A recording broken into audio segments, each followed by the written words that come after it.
नमस्कार बच्चों।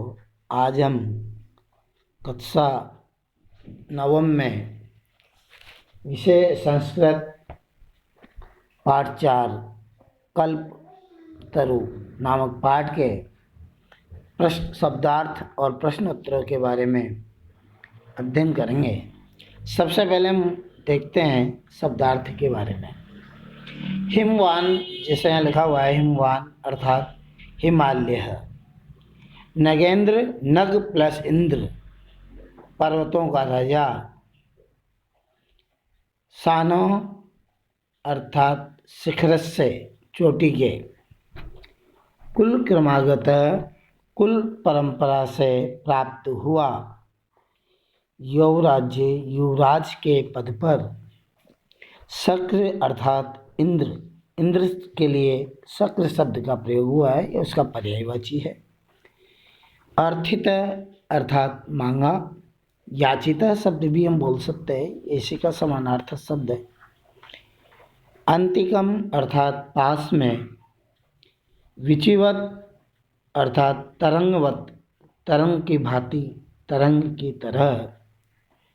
अभ्युनज्ञात अनुमति पाया हुआ। अदरिद्राम अर्थात दरिद्रता से रहित अर्थात संपन्न। दिवम यानी स्वर्गम, स्वर्ग के लिए प्रयुक्त हुआ है। वसुनी अर्थात धनानीय यानी धन के लिए प्रयुक्त हुआ है। उपगम में उपसर्ग है, गम धातु है, लेप प्रत्यय यहाँ पर है अर्थात पास में जाकर। दुर्गतः यानी पीड़ित और निर्धन के लिए प्रयुक्त हुआ है। सर्वजीवाणु अनुकंपया, सभी जीवों के प्रति कृपा से। प्रथितम अर्थात प्रसिद्ध हो गया। ये आपके जो है शब्दार्थ थे। अब आते हैं हम प्रश्नोत्तर पर। पहला प्रश्न है, जीमूतवाहन कस्य पुत्र अस्ति। जीमूतवाहन किसका पुत्र है, जीमूतवाहन किसका बेटा है? तो इसका उत्तर है जीमूत केतोः अर्थात जीमूत केतु का। दूसरा प्रश्न है, संसारे अस्मिन् क अनस्वरः भवति। संसारे यानी संसार में, अस्मिन् यानी इस संसार में, कह यानी कौन, अनस्वर भवति कौन ऐसा है जो कभी नष्ट नहीं होता। तो इसका उत्तर है परोपकार है, क्योंकि परोपकार जो है वो कभी नष्ट नहीं होता। तीसरा प्रश्न है, जीमूतवाहन परोपकार फल सिद्धे कम आराध्यति। अर्थात जीमूतवाहन परोपकार के फल सिद्धि के लिए किसकी आराधना करता है?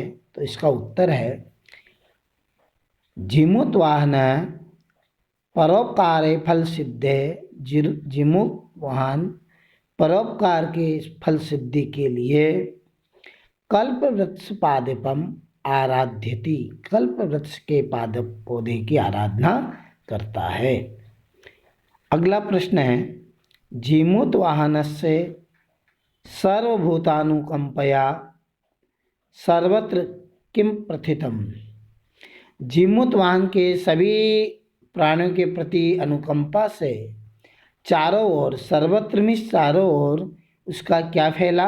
तो उत्तर है यशः, यानी जीमूतवाहन की सभी प्राणियों के प्रति दया करने से उसका जो यश है, उसका जो सम्मान है, उसकी जो कीर्ति है, वह सर्वत्र प्रथितम, चारों ओर फैली।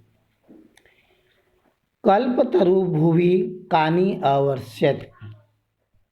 कल्प वृक्ष ने धरती पर किसकी वर्षा की?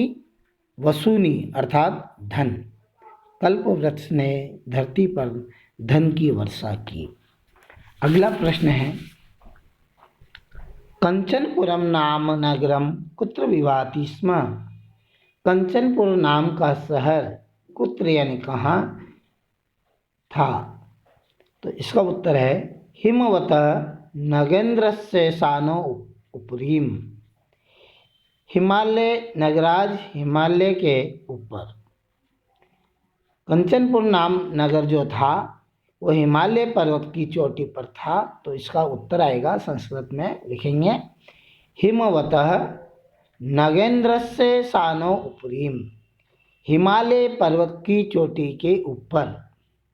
दूसरा, जीमूतवाहन कीदृश आसीत्, जीमूतवाहन कैसा था, कीदृश अर्थात कैसा, आसीत् अर्थात था। उत्तर है जीमूतवाहन दानवीर, जीमूतवाहन जो था एक दानवीर, सर्वभूतानुकंपी च आसीत्, और सभी प्राणियों के प्रति दया करने वाला था। तीसरा है कल्पतरौ वैशिष्टम एवं आकर्ण्य जीमूतवाहन किम अचिंत्यत, कल्प वृक्ष की विशिष्टता को सुनकर के जीमूतवाहन ने क्या सोचा। उसने सोचा यत कि अहम एतत् कल्पतरौ स्वकामनां मनोरथम अभिष्टम साधयामि, उसने सोचा कि मैं इस कल्प वृक्ष के पेड़ से अपने मन की कामनाओं की पूर्ति के लिए इसकी आराधना करता हूँ। अगला प्रश्न है हितैषिण मंत्रिणः जीमूतवाहनम किम उक्तवन्तः, हितैषी मंत्रियों के द्वारा जीमूतवाहन को क्या बोला गया। उसके जो जीमूतवाहन के जो मंत्री थे उनके द्वारा उनको क्या बोला गया। उन्होंने कहा यह यानी जो कल्पतरुत्व उद्याने तिष्ठति, कि हे महाराज, हे राजकुमार, कि जो कल्प वृक्ष आपके उद्यान में हैं स सदा तव पूज्य, वो हमेशा आपके लिए पूजनीय है। अस्मिन अनुकूल स्थिते सति, इसके अनुकूल होने पर शक्रो अपि इंद्र भी अस्मान बाधितुम न शक्नुयात्, इंद्र भी हमें कोई बाधा संकट उत्पन्न नहीं कर सकते। जीमूतवाहन कल्पतरुम उपगम्य किम उवाच, वो जीमूत, अगला प्रश्न है जीमूतवाहन कल्पतरुम वृक्षम उपगम्य किम उवाच, वो जीमूतवाहन कल्प वृक्ष के पास जाकर के क्या बोला। उसने कहा देव, हे देव, तव्या अस्मतम पूर्वेशम अभिष्टा कामना पूरिता, आपने हमारे पूर्वजों की सभी इच्छित कामनाओं को पूर्ण किया है। तन्म एकम काम्य पूरे, इसलिए आप मेरी भी एक कामना को पूर्ण कीजिए। यथा पृथ्वीम अदरिद्राम पश्यामि तथा करोतु देव इति, हे देव, ऐसा कीजिए कि इस पृथ्वी पर जो अदरिद्रता है, इस पृथ्वी पर में चारों ओर कहीं भी दरिद्रता मुझे दिखाई न दे, इस प्रकार का आप वातावरण पैदा करें। अगला प्रश्न है अधोलिखित वाक्येषु स्थूल पदानि कस्मै प्रयुक्तानि, यहाँ पर ये जो तस्य शब्द है, तम शब्द है, अयम है, त्वम है, ये शब्द किसके लिए प्रयुक्त हुआ है। जैसे यहाँ है तस्य सानो उपरिम विभाति कंचनपुर नाम नगरम, तो यहाँ तस्य शब्द जो है वह नगेंद्राय हिमालय पर्वत के लिए प्रयुक्त हुआ है। दूसरा जो है राजा संप्राप्त यौवनम तम यौराज्य अभिषिक्तवान, यहाँ तम शब्द जो है वो जीमूतवाहन आए, जीमूतवाहन के लिए प्रयुक्त हुआ है।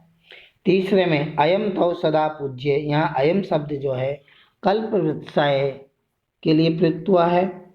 चौथा है तात त्वम तो जानासि यत धनम विचिवंच चंचलम, हे तात, आप तो जानते हो कि ये धन बहुत ही चंचल है।